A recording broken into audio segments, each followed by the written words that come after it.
Hello friends, ईश्वरीज बेकर्समध्ये तुमचं मनापासून स्वागत आहे। तर इथे मी 1 कप चॉकलेट प्रीमिक्स घेऊन त्यापासून चॉकलेट स्पॉन्ज बेक करून घेतलेला आहे। अर्धा किलोग्राम केक बनवायचा आहे। तर स्पॉन्ज आपला खूप छान असा फुगलेला आहे। तर थंड झाल्यानंतरच आयसिंगसाठी घ्यायचा आहे। माझा स्पॉन्ज थंड झालेला असल्यामुळे मी तो 3 भागात एकसारखा असा कट करून घेतलाय। त्यानंतर अर्धा किलोग्राम केक बेस घेतलाय। त्यावर थोडीशी क्रीम लावून घेतली आहे। त्यानंतर पहिली लेयर ठेवून ती शुगर सिरपने सोकिंग करून घेतली आहे। सोकिंग केल्यामुळे खूप छान असा केक तयार होतो। त्यानंतर थोडीशी क्रीम घेऊन ती पॅलेट नाईफने आपल्या केकवर व्यवस्थित लावून घ्यायची आहे।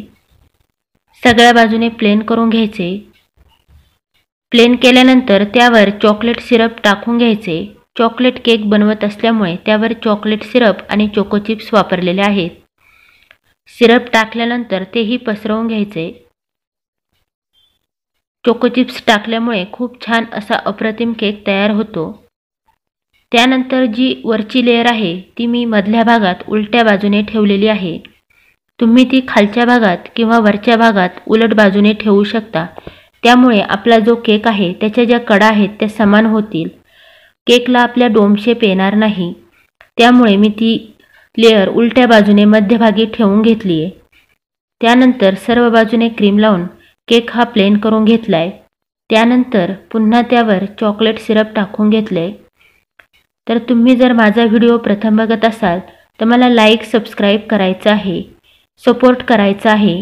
त्यानंतर पुन्हा मी चॉकलेट सिरप टाकून तेही पसरवून त्यावर चोको चिप्स टाकून घेतलेत। तिसरी आणि शेवटची लेयर ठेवल्यानंतर पूर्ण केक हा क्रीमने कव्हर करून घ्यायचा आहे।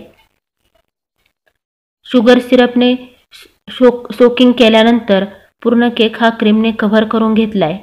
सगळ्या बाजूने व्यवस्थित अशी क्रीम लावून घ्यायची आहे। त्यानंतर आपण केकवर गनाश टाकणार आहे। तर 100 ग्रॅम रूम टेम्परेचरची व्हिप क्रीम आणि मेल्ट झालेली व्हिप क्रीम आणि 50 ग्रॅम चॉकलेट असं मी ते मेल्ट करून त्यामध्ये 1 चमचा न्यूट्रल जेल टाकून घेतले। तर गनाश मी अगोदर रेडी करून घेतले। त्यानंतर प्लेन स्क्रॅपरने केक प्लेन करून घेतलाय। त्यामुळे जी एक्स्ट्रा असलेली क्रीम आहे ती वरच्या भागात निघून येते। ती पॅलेट नाईफने आपण आतल्या बाजूने ओढून घ्यायची आहे। नंतर पुन्हा प्लेन करून पुन्हा स्क्रॅपर फिरवून घेतलाय। स्क्रॅपरने खूप छान अशी केकला फिनिशिंग येते। बेकरी स्टाईल आपला असा हा केक दिसतो। त्यानंतर लायनिंगच्या स्क्रॅपरने लायनिंग करून घेतले।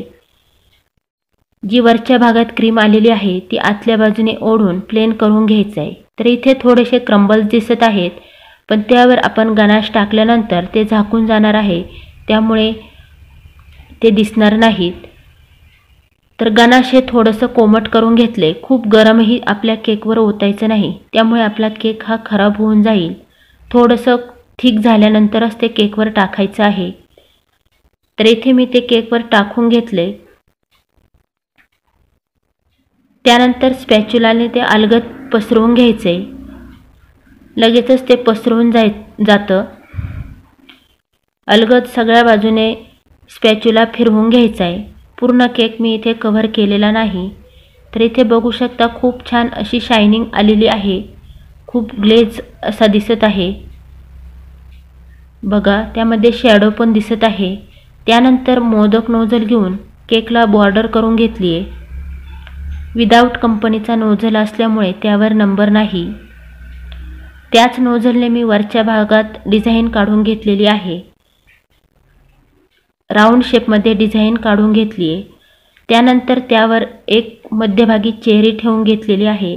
तर साधा आणि सोपा असा हा आपला चॉकलेट केक तयार झालेला आहे। व्हिडिओ आवडला असेल तर सबस्क्राईब करायचा आहे। भेटूयात नवीन रेसिपीमध्ये। तोपर्यंत बाय।